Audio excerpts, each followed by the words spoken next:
मांगलिक दोष। शायद वैदिक एस्ट्रोलॉजी में सबसे ज्यादा डर लोगों को इसी दोष से लगता है।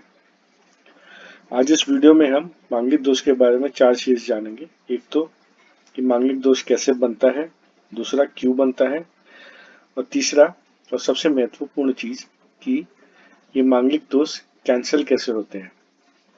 कई ऐसे नियम हैं जो अगर कुंडली में एक भी नियम अगर लागू हो तो मांगलिक दोष भंग हो जाता है। और आपको जानकर ये खुशी भी होगी और आश्चर्य भी होगा कि 90% चार्ट्स में एक ना एक पॉइंट अप्लाई जरूर होगा। तो इसका मतलब 90% लोग जो अपने आप को मांगलिक मानते हैं वो असल में मांगलिक है ही नहीं। और अगर आप मांगलिक हैं भी तो उसकी क्या रेमेडी आप कर सकते हैं, इन सब बातों में हम आज इस वीडियो में जानेंगे। तो शुरू करते हैं कि पहले मांगलिक दोष बनता कैसे है। मांगलिक दोष बनता है मंगल ग्रह की वजह से। मंगल ग्रह जैसा कि हम जानते हैं एक क्रूर ग्रह है, स्वभाव से गुस्सैल है, लड़ाकू है, एग्रेसिव है, पैशनेट है। तो मंगल देव जब भी लग्न चार्ट में, कुंडली के D1 चार्ट में पहले भाव, चौथे भाव, 7वें, 8वें या 12वें भाव में बैठेंगे तो इंसान मांगलिक कहलाता है। पहले भाव, चौथे, 7वें, 8वें या 12वें भाव में अगर मंगल देव बैठे हो तो जातक मांगलिक कहलाता है। ऐसा क्यों होता है? क्योंकि मंगल जब पहले भाव में बैठता है तो इंसान को गुस्सैल बनाता है, बहुत एग्रेसिव बनाता है, जिद्दी बनाता है। और यहाँ बैठा मंगल अपनी 7वीं दृष्टि से मैरिज के घर यानी कि अपने स्पाउस के घर को देखता है। और ऐसा कहा जाता है कि मंगल की 7वीं दृष्टि शत्रुता वाली दृष्टि होती है। यानी कि मंगल जिस भाव में बैठ के 7वें भाव को देखते हैं उस 7वें भाव से जो लिविंग सिग्निफिकेशंस है उनसे इंसान अपनी शत्रुता रखता है। तो जब पहले भाव में बैठकर मंगल 7वें भाव को देखेगा तो इंसान अपने पति या पत्नी से शत्रुता की भाव रखता है और ऊपर से मन में गुस्सैल भी होता है, स्वभाव से गुस्सैल भी होता है। इसी तरह से जब चौथे भाव में मंगल बैठेगा तो अपनी चौथी दृष्टि से विवाह के भाव को देखेगा, 7वीं दृष्टि से स्पाउस के माँ के भाव यानी कि सास के भाव को के हाउस को भी देखेगा। तो इसमें भी परेशानी स्पाउस और सास रिलेटेड दोनों आती है। ऊपर से चौथे भाव हमारा सुख भाव है, घर की हमारी कंडीशन है, घर में हमारा कैसा रहन सहन है उसके ऊपर है। तो मंगल घर में रहकर लड़ाई झगड़े का माहौल बना देता है, इसलिए मांगलिक दोष। 7वें भाव में बैठने पर तो अभी तक आपको समझ में आएगी होगी, 7वें भाव में बैठेगा तो स्पाउस गुस्सैल होगा और स्पाउस 7वीं दृष्टि से जब आपके लग्न को देखेगा तो आपके प्रति शत्रुता का भाव रखेगा। और यहाँ से बैठा मंगल फिर चौथी दृष्टि से 10वें भाव यानी कि अपने सास के भाव को देखकर उनसे भी रिलेशन बिगाड़ने की कोशिश करेगा। मंगल 8वें भाव में हो तो 8वां भाव हमारे इन-लॉज का है, इन-लॉज की फैमिली का है। तो मंगल यहाँ बैठा इन-लॉज के साथ में प्रॉब्लम देता है। 12वें भाव में बैठा मंगल हमारे सैया सुख यानी बेड प्लेजर में प्रॉब्लम क्रिएट करता है। इन 5 भावों में किसी एक में भी मंगल रहने से मांगलिक दोष कहलाता है और समस्या खड़ी होती है। लेकिन ऐसा नहीं है कि मांगलिक है तो डिवोर्स होगा ही या स्पाउस की डेथ हो जाएगी, ऐसा नहीं होता है। और भी बहुत पैरामीटर्स हैं, जैसे कि अगर आपका 7वां भाव मजबूत है, विवाह का कारक शुक्र मजबूत है, स्त्री की कुंडली में बृहस्पति देव मजबूत है, तो विवाह निश्चिंत अच्छी चलती है। और स्पेशली नवमांश चार्ट भी देखा जाता है विवाह के लिए। तो ऐसा नहीं है सिर्फ मांगलिक होने से विवाह में कोई अड़चन, बहुत बड़ी अड़चन या तलाक की नौबत आ जाएगी। और फिर ऐसा भी नहीं है कि मांगलिक से आपकी शादी हो गई तो किसी की मृत्यु हो जाएगी। इंसान अपनी चार्ट, अपनी कुंडली, अपना भाग्य लेकर आता है, उसके चार्ट के अकॉर्डिंग ही उसकी उम्र तय होती है। अब आते हैं सबसे जरूरी चीज कि मांगलिक दोष भंग कैसे हो जाता है। इसके कुछ पॉइंट्स है। सबसे पहला तो ये कि अगर मंगल की डिग्री 0, 28, 29 या 30 हो या 1, 2 हो, यानी कि मंगल बहुत कमजोर हो, मंगल अपने नेचुरल सिग्निफिकेशंस, अपने नेचुरल स्वभाव के जो रिजल्ट्स है उसको देने में सक्षम ही ना हो तो मंगलिक दोष भंग हो जाता है।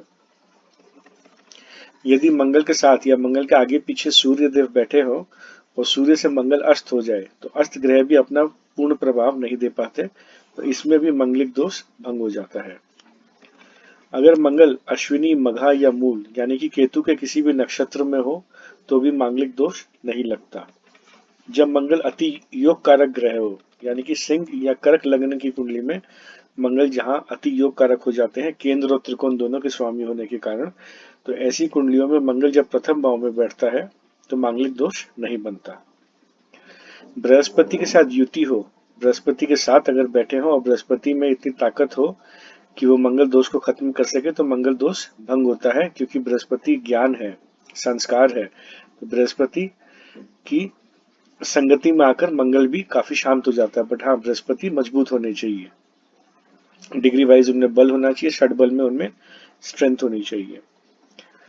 जब मंगल बृहस्पति की दृष्टि भी काम करती है इस तरह, बृहस्पति की दृष्टि भी अगर मंगल पर पड़ जाए, शुभ बृहस्पति मजबूत बृहस्पति की दृष्टि भी अगर मंगल पर पड़े तो मंगल दोष भंग होता है। जब मंगल अपनी उच्च राशि में हो तब भी मंगल दोष भंग कहलाता है। जब मंगल अपनी ही राशि यानी कि मेष या वृश्चिक में बैठा हो तो भी दोष भंग होता है, क्योंकि ग्रह अपनी राशि में बैठकर शुभ फल देने की ही कोशिश करता है। यदि सातवें भाव का स्वामी सातवें भाव में हो, यानी कि सप्तमेश सप्तम भाव में ही बैठा हो, तो भी मंगल दोष कोई असर नहीं करता, क्योंकि सप्तम भाव बहुत मजबूत हो जाता है। सप्तम भाव का स्वामी सप्तमेश किसी और ग्रह को अपने भाव को खराब करने नहीं देता। यदि आपके जीवन साथी के पहले, चौथे, सातवें, आठवें या 12वें भाव में शनि देव बैठे हों तो भी मांगलिक दोष समाप्त हो जाता है। भले ही शनि वक्री हो या नीच के हो तो भी मंगल दोष को ये समाप्त कर सकते हैं। यानी कि आपके पार्टनर के चार्ट में शनिदेव इन भावों में बैठे होने चाहिए। स्त्री की कुंडली में अगर बृहस्पति केंद्र में या त्रिकोण में हो, भले ही नीच के हो चाहे वक्री हो, उससे फर्क नहीं पड़ता। स्त्री की कुंडली में बृहस्पति देव केंद्र में बैठे हो या त्रिकोण में बैठे हो तो उसका मांगलिक दोष भंग हो जाता है। जब मंगल चर राशि यानी कि मेष, कर्क, तुला या मकर में हो, 1, 4, 7 या 10 नंबर राशि में हो तो भी मंगल दोष भंग कहलाता है। चतुर्थ भाव में मंगल अगर बैठे हो और चतुर्थ भाव में अगर शुक्र की राशि हो, यानी कि वृषभ या तुला राशि 2 या 7 नंबर की राशि हो तो भी मंगल दोष भंग कहलाता है। अगर मंगल की युति राहु देव के साथ हो, यानी कि अंगारक दोष बन रहा हो, तो इस अंगारक दोष का एक फायदा ये है कि ये दोष आपकी मांगलिक दोष को भंग कर सकता है। 12वें घर में अगर मंगल देव बैठ के मांगलिक दोष बना रहे हो, परंतु 12वें घर में बुध की राशि हो 3 नंबर या 6 नंबर, तो भी मंगल दोष भंग होता है। यानी कि मिथुन या कन्या राशि हो तो भी मंगल मांगलिक दोष भंग कहलाएगा। 8वें घर में अगर मंगल बृहस्पति की राशि में हो, धनु में या मीन में, तो भी मांगलिक दोष भंग कहा जाएगा। तो आपने देखा ऐसे 14-15 पॉइंट्स है जिनमें से अगर एक भी पॉइंट आपकी कुंडली में अप्लाई हो रहा हो तो आपका मांगलिक दोष भंग कहलाएगा। अगर फिर भी आपकी कुंडली में मांगलिक दोष बन रहा है तो इसकी बहुत आसान सी रेमेडीज है। पहला तो हनुमान जी की भक्ति करिए, रोज सुबह हनुमान चालीसा, हनुमान कवच का पाठ करें। गणेश जी को गुड़ और लाल फूल अर्पित करें डेली। किसी हनुमान मंदिर में लाल ईंट की डोनेशन करें। मंगल देव की बीज मंत्र ओम अंग अंगारकाय नमः, इसका डेली 108 बार जाप करें। मंगल स्तोत्र का पाठ करें। घर में सुंदरकांड का पाठ बैठाएं। 28 मंगलवार को व्रत रखें। मंगल यंत्र की स्थापना करें विधि पूर्वक, इससे भी बहुत लाभ होगा। या हर मंगलवार किसी लाल वस्तु का दान करें। इस तरह से आप मांगलिक दोष को कम कर सकते हैं या इनसे छुटकारा पा सकते हैं। तो कंक्लूजन ये है कि ऐसा नहीं है कि मांगलिक दोष है तो मांगलिक आदमी नॉन मांगलिक से शादी नहीं कर सकता, मांगलिक को मांगलिक ही लड़का या लड़की चाहिए, ऐसा नहीं है। और पैरामीटर्स देखें, और आपको अगर कोई पसंद है, आप मांगलिक है और आपको नॉन मांगलिक इंसान पसंद है, तो भी आप आगे बढ़ सकते हैं। इन रेमेडीज को फॉलो कर ले, आपका मांगलिक दोष से कुछ नहीं बिगड़ेगा। आशा आपको ये वीडियो पसंद आई हो और आपके कई भ्रम, कई वहम दूर हुए हो। इस वीडियो को लाइक करें, कमेंट करें, सब्सक्राइब करें चैनल को और मेरा प्रोत्साहन करें। वीडियो देखने के लिए धन्यवाद।